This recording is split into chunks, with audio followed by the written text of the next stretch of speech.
At the age of 29, Suze Orman used to work as a waitress at a salary of $400 per month. She stepped up and took a chance on a significant career change and began working as a broker for Merrill Lynch. She has been on both ends of the financial spectrum. Orman knows what it takes to leap from broke to wealthy, and now Orman is one of the most respected and valuable voices in personal finance. She is also a New York Times best-selling author with more than 25 million books in circulation. According to the Celebrity Net Worth Report, her net worth is around $75 million, showing that she's appropriately followed her financial strategies for saving money, investing, and preparing for retirement later. Here are some tips from Suze Orman on how you can save a fair amount of your income. Let's begin. Stay away from leasing a car.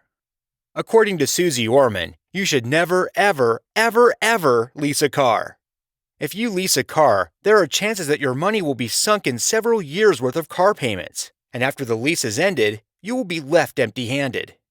Other than that, financing is a good option, but Orman says if it takes longer than 3 years to clear out the car's installments, then it's out of your budget. Remember, never consider one of today's 7-year car loans. As an alternative solution, you can also buy a used car. Cars that are just a few years old will have excellent safety specifications and the same audio-visual tech as a new car at a fraction of the price. Don't borrow from your 401k. Suze Orman discourages borrowing money from your 401k. Quote, "The biggest mistake you will ever make with your retirement money, particularly if you use this money to pay your other debts." End quote.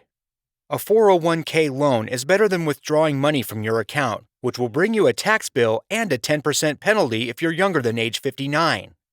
Plus, the loans typically come with a lower interest rate than a traditional loan.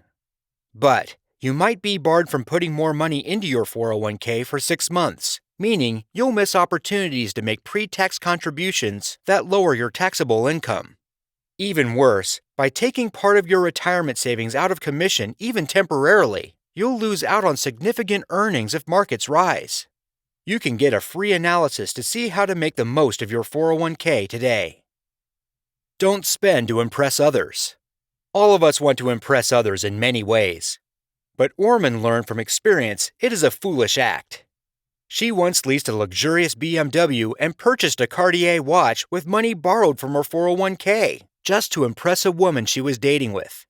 Orman quoted, "It was the most stupid thing I've ever done with the money." In the end, spending money you don't have to impress others will leave you with shallow relationships and stressful bills. Work hard, invest wisely, and reap your fortune when you've made it.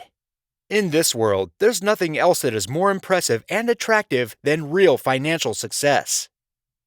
Please don't say it's impossible to save. Orman says too often she tells people they ought to consider saving more, only to have them respond that it's not possible as there's no money left over at the end of the month. "I beg to differ," she wrote on SuzeOrman.com. "There's no amount left because your spending habits are not good. You need to dig deep and keep a strong will to change those habits." Practically anyone can squeeze out up to $100 in hidden money for saving and investing each month, Orman says. For example, you might boost your home's energy efficiency and cut your utility bills by as much as 10% by caulking drafty windows, putting weather stripping around exterior doors, and switching to an energy-saving light bulb. Don't spend on unnecessary things. No better way is available to kickstart your savings than by playing the needs versus wants game. The next time you're going to buy something, ask yourself whether you really need it. Is it necessary, such as medication, food from the grocery store, or a reliable pair of shoes for work? Or only something you want, like another drink at the bar, fast food for dinner again, or a second pair of knee-high boots? If it's a want, just walk away. If it's a need, then buy it, Suze Orman writes. Try this trick for 6 months, and you'll be shocked by how easy it is and how much money you have saved. Don't waste money on coffee. The Money Maven says you should break your daily habit of picking up a dark cake or a cappuccino. It can give you advantageous results. It's a want, not a need. And it costs you a lot of money every year. You are peeing $1 million down the drain as you are drinking that coffee, Orman recently told CNBC, as it's causing coffee drinkers around the country to do a spit take. Here's the computing on that. If you're spending $100 each month, that's money that could grow instead in a Roth IRA to roughly $1 million after 40 years, assuming a 12% rate of return. But you love those fancy store-bought coffees. Get over that. Every single penny counts when you're saving for your future, Suze Orman says. Spend less on holidays. Even people who usually spend responsibly take complete leave of their senses when the holidays roll around. It's a lack of planning, according to Orman. She recommends that you should divide your total gift-giving budget by the number of people on your list and try sticking to the maximum per person. Challenge yourself not to buy any gift with a credit card. You're much more likely to purchase only what you can afford, Orman says. She says holiday credit card debt can linger much longer than the recipient will remember your gift. If you learned something from this video, subscribe to our channel and press the bell icon so you don't miss our future videos.